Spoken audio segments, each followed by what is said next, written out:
আমন্ত্রণ দীপ্ত সংবাদের সাথে আছি আমি তারান্নুম জ্যোতি। শুরুতেই জানাবো সংবাদ শিরোনাম। প্রবাসীদের জন্য প্রক্সি ভোটিং এর কথা ভাবছে নির্বাচন কমিশন, ঐক্যমত্যে পৌঁছালে হবে চূড়ান্ত। ধর্ষকের সর্বোচ্চ শাস্তির দাবিতে শাহবাগে শিক্ষার্থীদের বিক্ষোভ, নারী হেনস্থাকারী সহ গ্রেপ্তার 2। রাশিয়ার রাজধানী মস্কোতে ইউক্রেনের সবচেয়ে বড় ড্রোন হামলা, কয়েকটি বিমানবন্দর বন্ধ।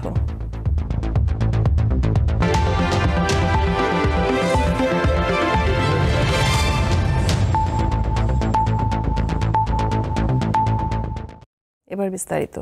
আগামী জাতীয় সংসদ নির্বাচনে প্রবাসীদের জন্য প্রক্সি ভোটিং এর ব্যবস্থা করছে নির্বাচন কমিশন। প্রবাসীদের হয়ে মনোনীত ব্যক্তি ভোট দেবেন। সকালে ইসিতে ব্রিফিংয়ে এই কথা জানান নির্বাচন কমিশনার আবুল ফজল মোহাম্মদ সানাউল্লাহ। বলেন, রাজনৈতিক দলসহ অংশীজনদের সঙ্গে ঐক্যমত্যে পৌঁছালে এই পদ্ধতি চূড়ান্ত করবে নির্বাচন কমিশন। বিদেশে প্রবাসী বাংলাদেশিদের সংখ্যা অন্তত 1.5 কোটি। এর মধ্যে প্রায় 1 কোটি ভোটার রয়েছেন। বিদেশে থাকা এসব বাংলাদেশিদের আগামী জাতীয় সংসদ নির্বাচনে ভোট দেওয়ার ব্যবস্থা করে দিতে সর্বোচ্চ গুরুত্ব দিচ্ছে নির্বাচন কমিশন। আগেও পোস্টাল ব্যালটের মাধ্যমে ভোট দেওয়ার ব্যবস্থা ছিল প্রবাসীদের, তবে ভোটিংয়ের এই পদ্ধতি অকার্যকর। প্রবাসীরা কোন পদ্ধতিতে সহজে ভোট দেবেন তা খতিয়ে দেখতে একটি কমিটি করে নির্বাচন কমিশন। কমিটি 34টি দেশের 44টি মিশন সহ বিভিন্ন উৎস থেকে তথ্য সংগ্রহ করে 3টি পদ্ধতি সুপারিশ করেছে। সময়ের মধ্যে সম্পাদনযোগ্য পোস্টাল ব্যালট, অনলাইন পদ্ধতি ও প্রক্সি ভোটিং, এর মধ্যে একটিকে বেশি গুরুত্ব দিচ্ছে নির্বাচন কমিশন। যদি সত্যিকার অর্থে আমাদের প্রত্যাশা পূরণ করতে হয় তাহলে আমাদেরকে প্রক্সি ভোটিংয়ে যেতে হবে। প্রক্সি ভোটিং বর্তমানে কয়েকটি দেশে বিভিন্ন পরিসরে প্রচলিত আছে। যে যুক্তিটি তারা দিয়েছে কমিটির পক্ষ থেকে, যে এইটি একমাত্র পদ্ধতি যেটা ন্যূনতম ইন্টারভেনশনের মাধ্যমে সময়ের মধ্যে রিয়েল টাইমে করা সম্ভব। ভোটের গোপনীয়তা রক্ষায় প্রক্সি ভোটিং পদ্ধতির চ্যালেঞ্জ আছে কিনা তাও জানান এই কমিশনার। আমি একজন প্রবাসী, আমার ভাইকে বা বন্ধুকে বললাম আমার হয়ে ভোটটা দিয়ে দিতে। আমি বললাম যে আমি অমুক প্রতীকে ভোটটা দিতে চাই, এবং সে ভোটটা দিতে গিয়ে সেটাতে দিল না। এই এতটুকু রিস্ক থেকেই যায়। এই জন্য ইন্ডিভিজুয়াল ভোটার যখন তার প্রক্সি নির্বাচন করবেন, তাকে একজন আস্থার ব্যক্তিকেই নির্বাচন করতে হবে। এই পদ্ধতি কার্যকর বা নির্ধারণ করতে কতদিন লাগতে পারে সেই প্রশ্নও ছিল আবুল ফজল মোহাম্মদ সানাউল্লাহর কাছে। যে একটা ওয়ার্কশপ করা হবে এই প্রস্তাবনার উপর, এই তিনটি পদ্ধতি নিয়েই। সেইখানে আমরা অংশগ্রহণের জন্য আমরা অনুরোধ জানাবো বিভিন্ন বিশ্ববিদ্যালয় এবং ইনস্টিটিউট যারা এইসব বিষয়ে কাজ করার মতো সক্ষম। তারপরে আমরা বিভিন্ন স্টেক হোল্ডারের সাথে এটা নিয়ে আলোচনায় বসতে চাই, অর্থাৎ রাজনৈতিক দলসমূহ এবং অপরাপর স্টেক হোল্ডার্স। সেইখানে যদি আমরা সর্বসম্মতভাবে এইটাকে দেখি যে এটা গ্রহণযোগ্য হচ্ছে, তখন আমরা সিস্টেম ডেভেলপমেন্টে যাব। তিনি জানান, যে পদ্ধতি কার্যকর হোক না কেন সেখানে আইনি কাঠামোয় স্বচ্ছতা থাকবে। তো থ্যাংক ইউ ভেরি মাচ। জি, মিজানুর রহমান, দীপ্ত সংবাদ, ঢাকা। নারীর প্রতি সহিংসতা বন্ধ ও ধর্ষকের সর্বোচ্চ শাস্তির দাবিতে শাহবাগে বিক্ষোভ করেছে রাজধানী 30টি কলেজের শিক্ষার্থীরা।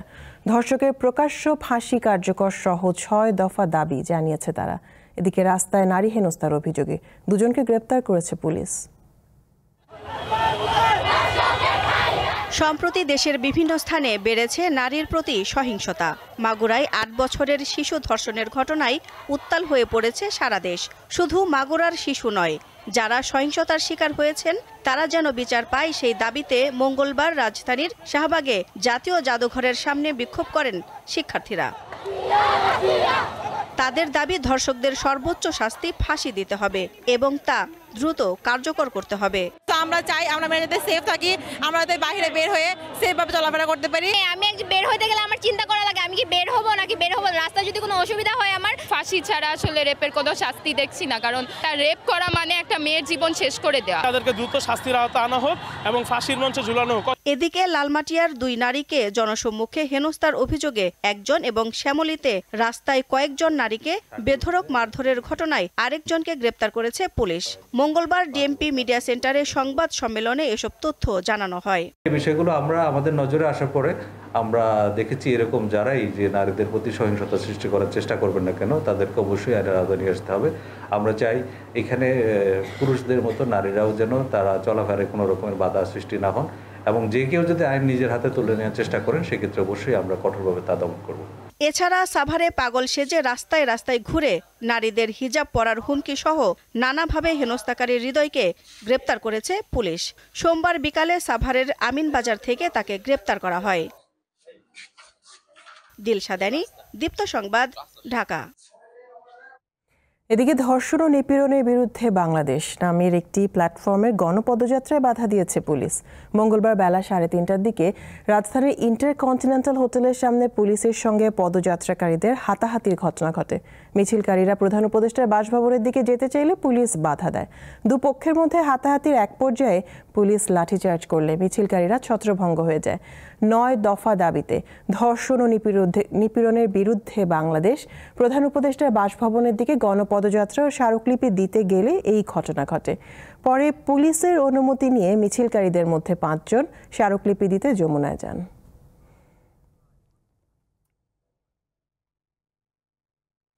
নারীর প্রতি সহিংসতা বন্ধ ও ধর্ষকের শাস্তি নিশ্চিতের দাবিতে দেশের বিভিন্ন স্থানে আজও বিক্ষোভ হয়েছে। তেমনি ব্যতিক্রমী এক বিক্ষোভ কর্মসূচির আয়োজন করেন রাজশাহী বিশ্ববিদ্যালয়ের শিক্ষার্থীরা।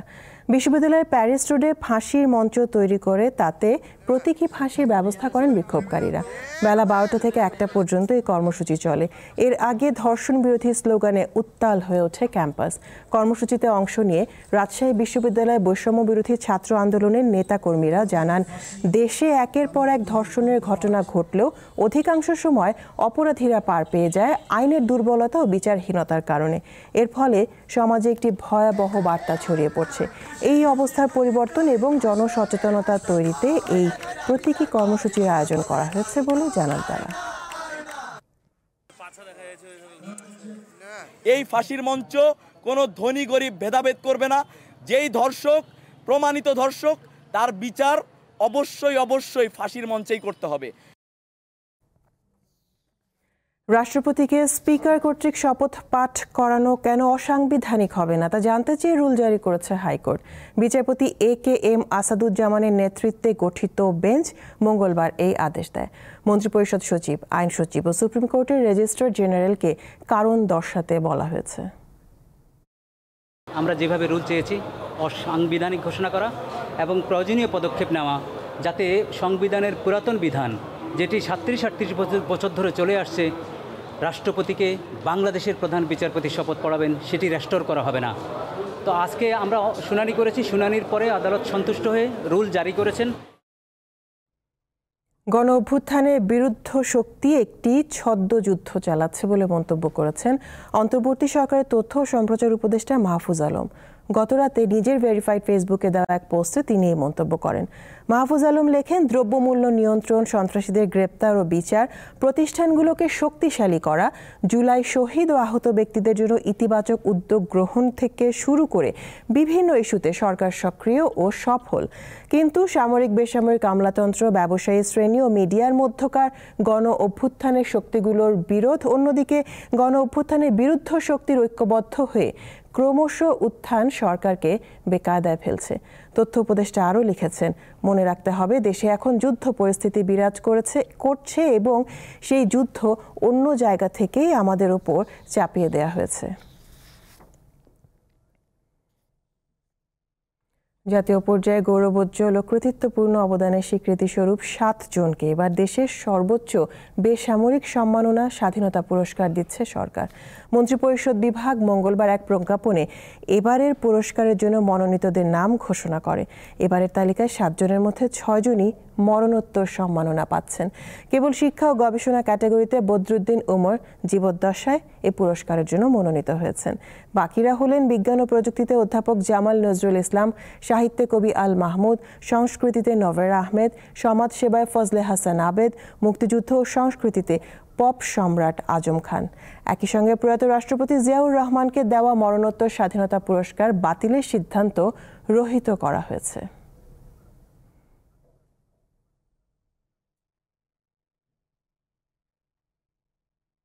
RFL wardrobe, ঈদবাজার।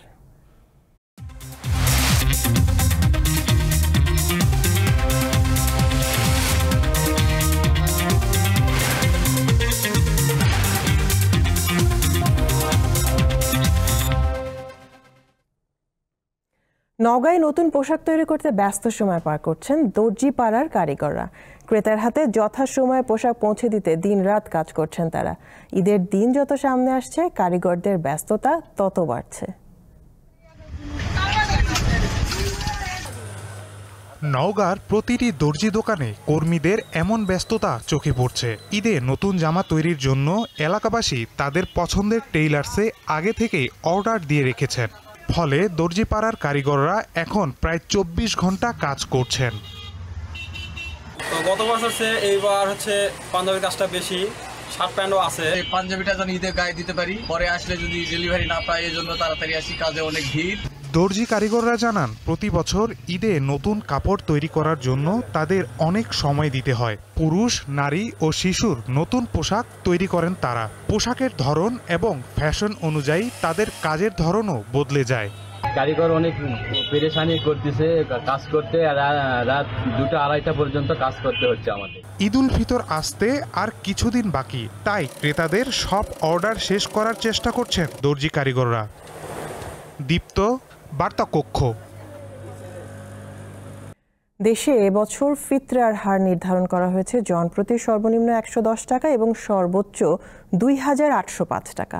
মঙ্গলবার রাজধানীর বায়তুল মোকাররম জাতীয় মসজিদে ইসলামিক ফাউন্ডেশনের সভাকক্ষে জাতীয় সাদাকাতুল ফিতর নির্ধারণ কমিটির সভায় এই সিদ্ধান্ত হয়। ইসলামী শরিয়া মতে মুসলমানরা সামর্থ্য অনুযায়ী গম, আটা, যব, খেজুর, কিশমিশ ও পনির যে কোনো একটি পণ্যের নির্দিষ্ট পরিমাণ বা এর বাজার মূল্য ফিতরা হিসেবে গরিবদের মধ্যে বিতরণ করতে পারবেন। গত 1 মার্চ দেশের আকাশে রমজান মাসে চাঁদ দেখা যায়, ফলে পরদিন থেকেই রোজা শুরু হয়। চাঁদ দেখা সাপেক্ষে আগামী 31 মার্চ বা 1 এপ্রিল ঈদ উল ফিতর উদযাপিত হবে বাংলাদেশে।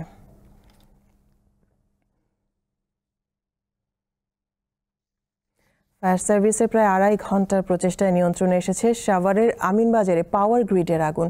এই ঘটনায় 5 সদস্যের একটি তদন্ত কমিটি গঠনের কথা জানান সাভারের উপজেলা নির্বাহী কর্মকর্তা। এর আগে সকাল 7টার দিকে আগুন লাগার খবর পায় ফায়ার সার্ভিস। কিছুক্ষণের মধ্যেই ঘটনাস্থলে পৌঁছে আগুন নেভানোর কাজ শুরু করে তারা। পরে সকাল 9:30টার দিকে আগুন নিয়ন্ত্রণে আসে। আগুনের কারণ ও ক্ষয়ক্ষতির কারণ এখনও জানা যায়নি। এছাড়া হতাহতের কোনো ঘটনা ঘটেনি।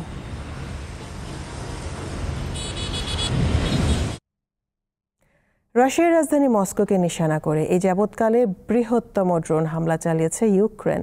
স্থানীয় সময় মঙ্গলবার ভোরে চালানো এই হামলা অন্তত 2 জন নিহত হয়েছে। এ সময় মস্কোর বিভিন্ন স্থানে আগুন ধরে যায়। হামলার পর কয়েকটি বিমানবন্দর বন্ধ করে দেওয়া হয়। রুশ প্রতিরক্ষা মন্ত্রণালয় জানিয়েছে, রাশিয়ার আকাশ থেকে মোট 337টি ইউক্রেনীয় ড্রোন ভূপাতিত করা হয়। এগুলোর মধ্যে 91টি মস্কোর এবং 126টি কুর্স্কের উপর দিয়ে ধ্বংস করা হয়েছে। যুদ্ধ বন্ধে মঙ্গলবার সৌদি আরবে বৈঠকে বসবে যুক্তরাষ্ট্র ও ইউক্রেন। গুরুত্বপূর্ণ এই বৈঠকের আগে কিয়েভের এমন হামলা সংকট বাড়াবে বলে আশঙ্কা করা হচ্ছে। এদিকে আলোচনা শুরু হওয়ার আগে ইউক্রেনের পক্ষ থেকে আংশিক যুদ্ধবিরতির প্রস্তাব দেওয়া হয়েছে বলে জানিয়েছেন মার্কিন পররাষ্ট্রমন্ত্রী মার্কো রুবিও। যদিও এ ধরনের আংশিক যুদ্ধবিরতিতে সম্মত হবে না বলে আগেই জানিয়ে দিয়েছে রাশিয়া।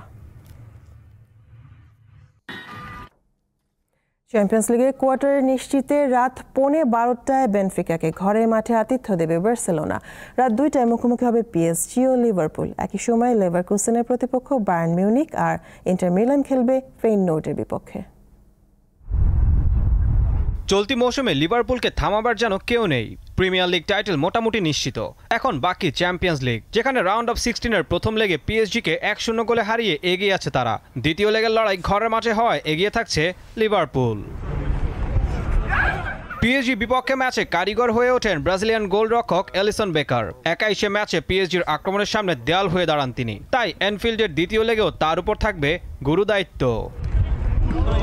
দুর্দান্ত ফর্মে থাকা পিএসজির সামনে ঘুরে দাঁড়ানোর অপেক্ষা। গত আসরে সেমিতে খেলা দলটা এবার চাইবে না শেষ 16 থেকে বিদায় নিতে। তবে চ্যাম্পিয়ন্স লিগে 2 দলের 3বারের দেখায় 2-1 ব্যবধানে এগিয়ে আছে লিভারপুল। এদিকে প্রথম লেগে 10 জনের দল নিয়ে বেনফিকার বিপক্ষে কষ্টার্জিত জয় পেয়েছে বার্সেলোনা। দ্বিতীয় লেগে ঘরে মাঠে খেলা, তাই আত্মবিশ্বাসের পালকটাও থাকবে তুঙ্গে। কাতালানদের বিপক্ষে তাদের ঘরের মাঠে ইউরোপিয়ান প্রতিযোগিতার 4বারের দেখায় কখনোই জিততে পারেনি বেনফিকা। বুন্দেসলিগার সতীর্থ বায়ার্ন লেভারকুসেনকে প্রথম লেগে ৩-০ গোলে হারিয়ে শেষ ৮-এ অনেকটাই পাকাপোক্ত করে নিয়েছে বায়ার্ন মিউনিখ। তবে লিগের সবশেষ ম্যাচে বোচুমের বিপক্ষে ৩-২ গোলে হেরে কিছুটা ব্যাকফুটে বায়ার্ন। ঈশান হাসান, দীপ্ত স্পোর্টস। শেষ করব এখনকার দীপ্ত সংবাদ শিরোনামগুলো জানাবো আরও একবার। প্রবাসীদের জন্য প্রক্সি ভোটিং এর কথা ভাবছে নির্বাচন কমিশন, ঐক্যমত্যে পৌঁছালে হবে চূড়ান্ত। ধর্ষকের সর্বোচ্চ শাস্তির দাবিতে শাহবাগে শিক্ষার্থীদের বিক্ষোভ, নারী হেনস্থাকারী সহ গ্রেপ্তার 2। রাশিয়ার রাজধানী মস্কোতে ইউক্রেনের সবচেয়ে বড় ড্রোন হামলা, কয়েকটি বিমানবন্দর বন্ধ।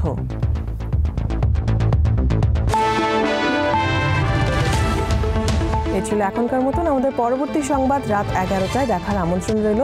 দর্শক আরও তথ্য বিনোদনের সংবাদ জানতে যুক্ত থাকুন দীপ্ত টিভির ডিজিটাল প্ল্যাটফর্মগুলোতে। ধন্যবাদ সবাইকে।